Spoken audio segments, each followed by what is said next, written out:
Allez, salut à tous, on se retrouve aujourd'hui pour ma toute première vidéo sur la programmation sur calculatrice. Alors sur internet, j'ai vu qu'il n'y avait pas beaucoup de vidéos comme ça, de tutoriels sur comment programmer des programmes. Donc personnellement, je programme différents types de trucs, par exemple des programmes de calcul ou bien des programmes de jeu. Jusqu'alors, j'étais sur TI-83+, mais j'ai perdu mon autre calculatrice. Du coup, je me suis acheté la TI-83 Premium, comme marqué juste là, qui est plus complète, on peut faire plus de trucs. Différence majeure avec celle-ci, l'écran il est plus grand, il y a des dimensions plus grandes, donc faites attention à quand vous devrez remettre les valeurs. Si c'est une valeur d'affichage d'écran, il se peut que ce soit pas les mêmes avec les vôtres. Oups là, voilà, pour qu'elles se mettent pas en veille. Donc bref, je vais vous apprendre tout d'abord les bases. Puis après ça, pourquoi pas voir des choses de plus en plus complexes avec la calculatrice. Alors tout d'abord, la base d'un programme. Alors voilà, là c'est deux programmes que j'ai fait, c'est deux programmes rapides. Donc nouveau, et vous faites créer. Là vous mettez votre nom, donc on va mettre base parce qu'on va d'abord utiliser la base d'un programme.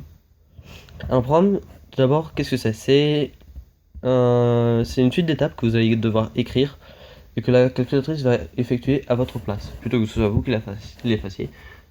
C'est la calculatrice qui va faire et c'est ce qui va nous permettre de créer des jeux, des programmes pour l'école, tout ça. Alors, déjà, donc ça, on a des trucs là. Donc voilà, j'ai appuyé sur le programme. On a tout un menu qui s'affiche. On a CTL, ES. Alors vous, si vous êtes pour T83+, je sais que vous n'avez pas les couleurs, mais enfin bref. Ça, les couleurs, vous en faites pas, j'utilise pas. Je sais pas comment ça j'utilise en fait. Et là, vous avez exact. Et tout plein de programmes. Enfin, tous vos programmes. Là, c'est pour exécuter vos programmes à l'intérieur de vos programmes. C'est un peu compliqué, mais c'est faisable. Enfin bref. Toujours est-il que...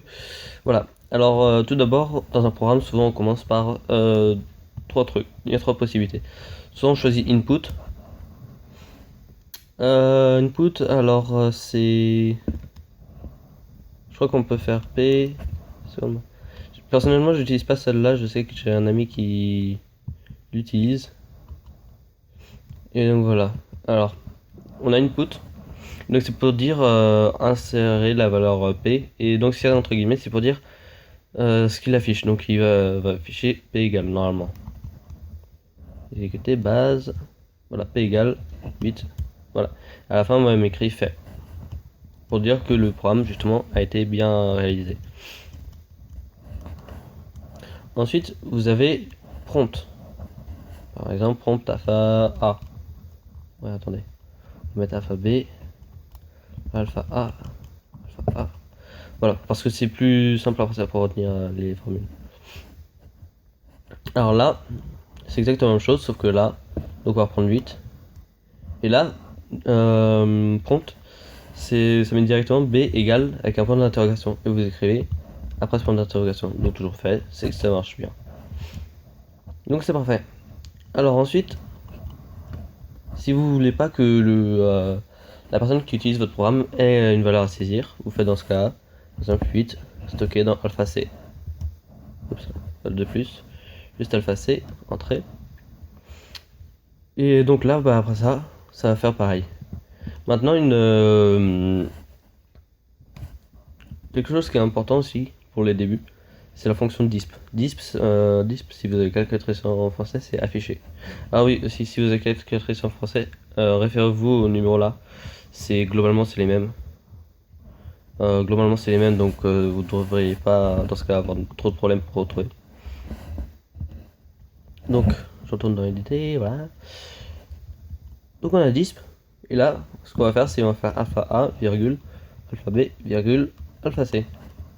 Pourquoi? Parce qu'en fait, la virgule, c'est, dans ce cas-là, c'est afficher A, afficher B, afficher C. Vous pouvez faire aussi pareil avec prompt. Avec input, je sais pas, je maîtrise pas ça. Par contre, avec ça, vous ne pouvez pas. Vous pouvez pas faire virgule alpha D. Il va vous mettre qu'il y a un problème. Alors attendez. 8, 8, Et voilà, erreur syntaxe. Je sais pas si vous voyez. Ouais, si anglais clair, c'est pas important à voir, hein. Je vous le dis direct. Donc voilà. Alors peut-être que. Ouais, c'est mieux. Pardon. Je sais pas si vous avez bien vu, enfin bref, il y a. Mince. Excusez-moi pour cette fausse manip. Alpha, virgule, alpha B, virgule, alpha C. Donc voilà, vous pouvez pas faire ça. Du coup, ce qu'on va faire, c'est on va juste mettre ces 3 là. Et normalement, là, cette fois-ci, ça a marché. 8, 8. Voilà. Il m'a affiché 3, 8. Donc ça, c'est vraiment un programme vraiment très basique. Alors, maintenant, si on veut que le programme fasse des calculs, on a juste à lui dire, par exemple, alors faut reprendre les lettres. Alpha A, par exemple, fois alpha B, moins alpha C, on va dire. Et on le stocke dans alpha A. C'est-à-dire que la valeur A va être multipliée par la valeur B qu'on a saisie plus tôt, et on va retirer, à laquelle on va retirer C. Et donc on devrait retrouver, et ça va être les dans A. On affiche A, pour savoir qu'est-ce que ça devient. On va mettre 8, on va mettre 8, ça va être un bon exemple. Donc voilà, il nous affiche toujours les 3 A, les A, B et C, parce qu'on n'a pas dit de retirer. Maintenant, on sait que 8 fois 8 ça fait 64, moins 8, ça fait bien 56, donc le programme est bon. Pensez aussi à de temps en temps faire des petits calculs comme ça pour vérifier vite fait si vos programmes sont bons. S'ils ne sont pas bons, ça peut poser de légers problèmes. Enfin bref, toujours est-il que voilà, vous avez maintenant un programme basique. Alors je vais vous apprendre les boucles aussi. Comment faire des boucles. Alors, il y a plusieurs boucles qui existent. Alors on a la fonction for. Donc par exemple, for i. Alors for c'est la fonction pour. Donc on met une virgule entre tout ça. Donc ça veut dire pour i allant de 1 à 8, par exemple. On va mettre afficher A. Voilà. Il faut surtout pas oublier à la fin le end. Et là, miracle, 8, 8. Et voilà, il nous a affiché 8 fois 56. Alors normalement, si on revient, ça devrait nous le montrer, mais voilà. Et donc en fait, si vous marquez pas de. Alors après, si vous voulez faire tous les deux, vous faites 2. 8, 8. Voilà. Ça en fait 4. C'est parfait. Et après, si vous voulez faire tous les deux, autant diviser ces chiffres-là par 2 et puis voilà. Ça devient plus simple et ça allège un peu le programme. Ensuite, ce qu'on a aussi, c'est la fonction while. While, faut mettre une condition. Alors une condition, on va faire alpha C, seconde math 1 égale à 2. Non, on va faire plus petit que 2. Plus petit que... On va mettre 15, on va par exemple. Voilà.